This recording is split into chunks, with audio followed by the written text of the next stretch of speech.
Apologies ladies and gentlemen, it took me this long. What is up SmackNPie? SmackNPie here and welcome to our Story Explained series. Today we're going to tackle Resident Evil Village story. So you know what, without wasting any more time, let us begin. Now to make it extremely short, let's do a TLDR of Resident Evil Village story by CNET, and then we're gonna go into details. Quote, Ethan and now wife Mia have been moved from US to a village in Transylvania, Romania, for their protection by Chris Redfield. It's been 3 years since then, and they now have a child, Rose. When Rose is 6 months old, on a seemingly regular evening, the night is disrupted with a sniper shot to Mia's chest after a barrage of gunfire.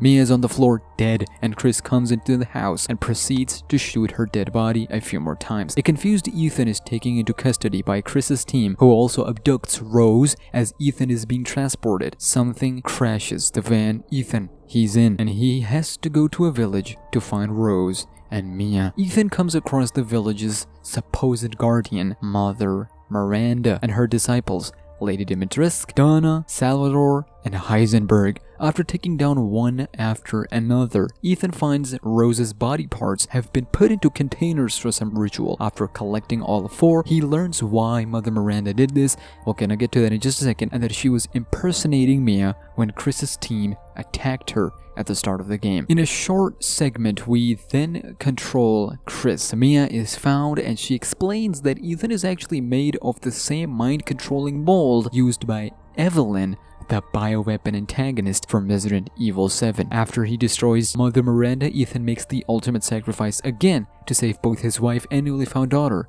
thus ending the game. And that is the best synopsis of Resident Evil Village by CNET.com. Well done guys, but of course we're not gonna tackle it like this. Let's get into the nitty-gritty here. So, let's start with the beginning. This happens immediately after Resident Evil 7 events. We know after whatever happened, Chris came to our rescue, we saved Mia, who was revealed to be actually working undercover. So all that message was under mind control of Evelyn, who actually burst. She wasn't supposed to do all that, and then to cover up, they came in, helped Ethan and Mia, and the story continues. So after putting down Evelyn, Mia and Ethan were moved to a safer location under Chris's protection, and here we are. They were living here for years. So Chris comes in out of nowhere, kills Mia, and kidnaps Rose, Ethan's daughter, and Ethan himself. As they were being taken away, something crashes Ethan's van specifically, and now Ethan is on his own in this village. He learns some incredible stuff here. We got Lycans, we got the village protector herself, Mother Miranda. He gets introduced to her. We see that there is infection going on in this village that turns the people of this town, of this village, into some nasty, nasty creatures.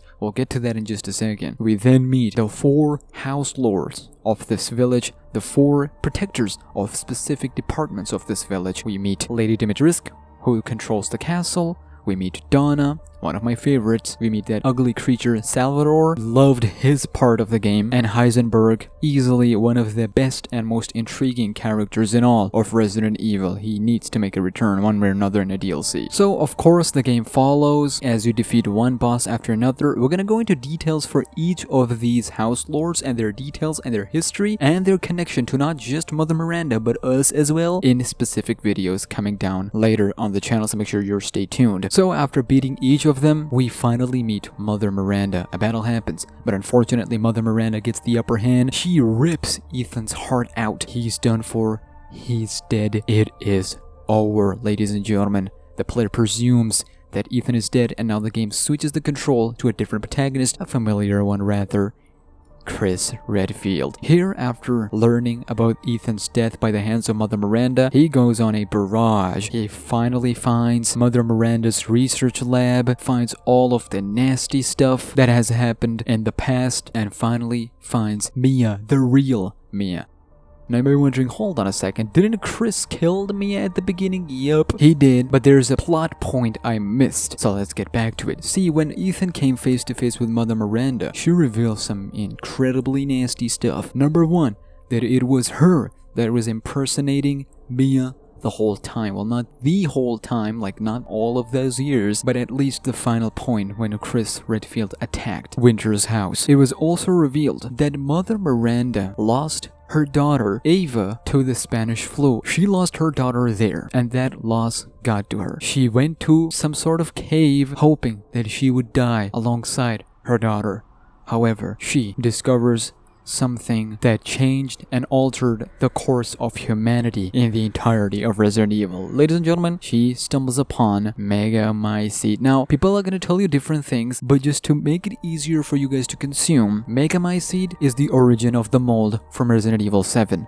The same mold that Evelyn used, the bioweapon of course from Resident Evil 7, to give gifts to other members of the Baker family, Jack Baker, Zoe. Yeah, basically, Mother Miranda wanted to bring her daughter back. She finally found that hope after discovering that material that she can bring her daughter back. So she started to research on it, and she slowly started to use that on the people of the village. Yep, this village. That's why you see many people being infected, turning into lichens. Again, we're gonna go into much more details for specific characters later, but this is the TLDR of how it happened. But it doesn't stop there, ladies and gentlemen. There's more, but we're gonna get to that later. So after revealing that, of course, we know Mother Miranda rips Ethan's heart out. He's dead. We control Chris. He goes to the lab, and here we find Mia, and Chris is like, dang, you are the real Mia. Chris reveals to Mia that we gotta leave. Your husband Ethan? Yeah, he's dead. However, Mia reveals to Chris that nah, see, he's special, and you'll see. Here we go back to Ethan, who is having this weird dream. Ethan sees Evelyn from Resident Evil 7, yep, that bioweapon, that child, that annoying little... He sees her, and she reveals everything, the biggest plot twist of the entire game. You see, back at the Baker house, we actually died by the hands of Jack Baker himself, and he said, welcome to the family, son, and later, the stomp to the head. We died. We never actually survived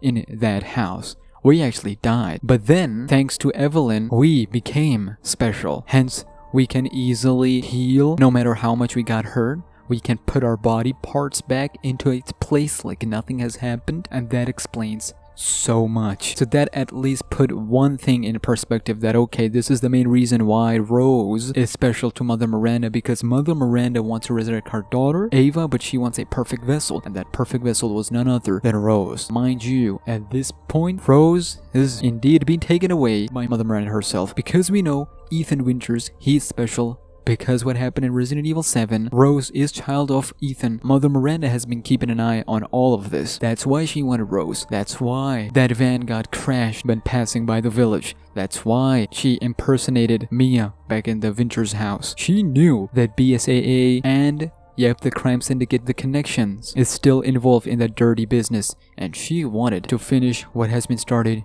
years ago. Decades ago. So Ethan is now back from dead without a heart. Duke, after finding us in that horrible situation, actually drops us to Mother Miranda's actual location. We finally confront Mother Miranda again. This time we're ready. We don't have a heart, but we have our soul. The soul that has only one purpose: defeat Mother Miranda, protect Rose at all cost. On the other hand, Chris is taking care of Mia. He's taking her to safety. Back here, we finally find Rose. Mother Miranda is shocked to see us alive, but a boss battle happens. This is the final boss battle of the game, but with Ethan and Mother Miranda, they go at it. Ethan, with all his power that is left in him, successfully defeats Mother Miranda. She is done for. The Megamycete. And whilst all of this happening, Chris, before all this, went around the entire village and actually put bombs everywhere so that he can destroy entire Megamycete, entire village, so that they can be done with this for good. You might be wondering, hold on Smack, before we move on, how did Mother Miranda got to this point in the first place? Well, this is where Chris's exploration in Mother Miranda's lab comes into play. See, when Chris was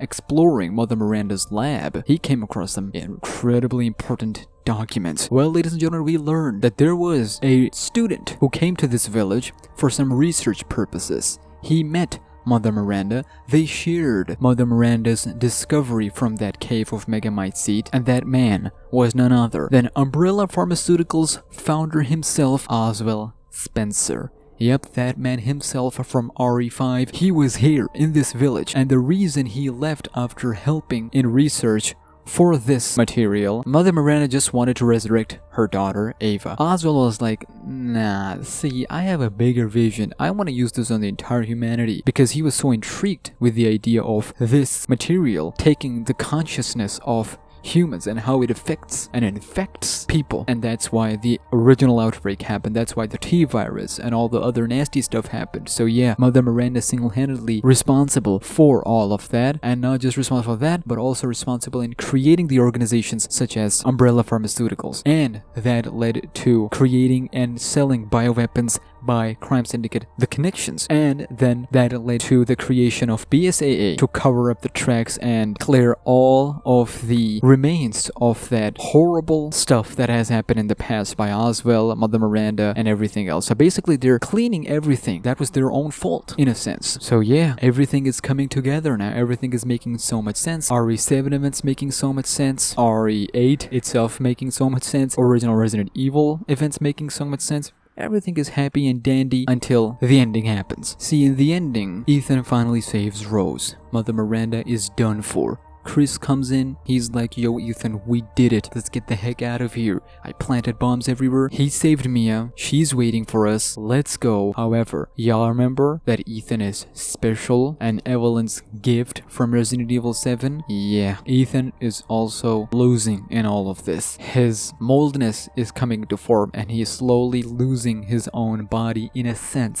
Struggling to keep going, he hands Rose to Chris and takes the detonator. And he's like, take care of her, protect them, as he wants to make sure that he, for real, finishes all of this mess and protects his family. As Chris takes Rose into the helicopter with Mia, they flew off and Ethan triggers the detonator. The whole thing blows into pieces. They escape. Chris then reveals the sad news to Mia that Ethan is now for real gone, and he tried. But there's nothing he could have done. Ethan wanted to be there at the end to make sure he's the one to pull the trigger to end it all. Ethan dies like a real one, and he cements himself as one of the best protagonists in all of Resident Evil series. But there is more, actually, because one of BSAA members reveals that they didn't send soldiers, they were sending bioweapons, and Chris then vows to take revenge and vengeance for what they were doing. I am of course talking about The Connections. It is finally time